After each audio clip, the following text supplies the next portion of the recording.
یہ لوگ تم سے قیامت کے بارے میں پوچھتے ہیں کہ اس کے واقع ہونے کا وقت کب ہے۔ کہہ دو کہ اس کا علم تو میرے پروردگار ہی کو ہے، وہی اسے اس کے وقت پر ظاہر کر دے گا۔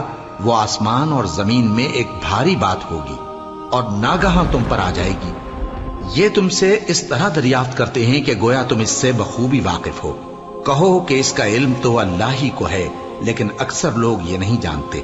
کہہ دو کہ میں اپنے فائدے اور نقصان کا کچھ بھی اختیار نہیں رکھتا مگر وہ جو اللہ چاہے، اور اگر میں غیب کی باتیں جانتا ہوتا تو بہت سے فائدے جمع کر لیتا اور مجھ کو کوئی تکلیف نہ پہنچتی۔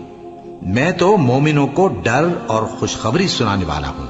وہ اللہ ہی تو ہے جس نے تم کو ایک شخص سے پیدا کیا اور اس سے اس کا جوڑا بنایا تاکہ اس سے راحت حاصل کرے۔ سو جب وہ اس کے پاس جاتا ہے تو اسے ہلکا سا حمل رہ جاتا ہے اور وہ اس کے ساتھ چلتی پھرتی ہے۔ پھر جب وہ بوجھ محسوس کرتی ہے یعنی بچہ پیٹ میں بڑا ہوتا ہے تو دونوں میاں بیوی اپنے پروردگار اللہ سے التجا کرتے ہیں کہ اگر تو ہمیں صحیح و سالم بچہ دے گا تو ہم تیرے شکر گزار ہوں گے۔ پھر جب وہ ان کو صحیح و سالم بچہ دیتا ہے تو اس بچے میں جو وہ ان کو دیتا ہے اس کا شریک مقرر کرتے ہیں۔ سو جو شرک وہ کرتے ہیں اللہ کا رتبہ اس سے بلند ہے۔ کیا وہ ایسوں کو شریک بناتے ہیں جو کچھ بھی پیدا نہیں کر سکتے اور خود پیدا کیے جاتے ہیں، اور نہ ان کی مدد کی طاقت رکھتے ہیں اور نہ اپنی ہی مدد کر سکتے ہیں؟ اور اگر تم ان کو سیدھے رستے کی طرف بلاؤ تو تمہارا کہا نہ مانے۔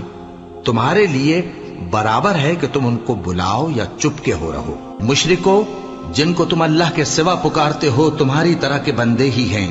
اچھا تم ان کو پکارو، اگر سچے ہو تو چاہیے کہ وہ تم کو جواب بھی دے۔ بھلا ان کے پاؤں ہیں جن سے چلیں، یا ہاتھ ہیں جن سے پکڑیں، یا آنکھیں ہیں جن سے دیکھیں، یا کان ہیں جن سے سنیں؟ کہہ دو کہ اپنے شریکوں کو بلا لو اور میرے بارے میں جو تدبیر کرنی ہو کر لو، اور مجھے کچھ مہلت بھی نہ دو، پھر دیکھو کہ وہ میرا کیا کر سکتے ہیں۔ میرا مددگار تو اللہ ہی ہے جس نے کتاب برحق نازل کی اور وہ نیک لوگوں کو دوست رکھتا ہے۔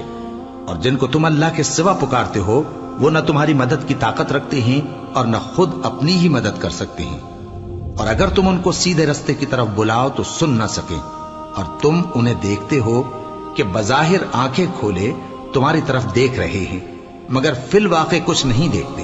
اے نبی، عفو و درگزر اختیار کرو اور نیک کام کرنے کا حکم دو اور جاہلوں سے کنارہ کر لو۔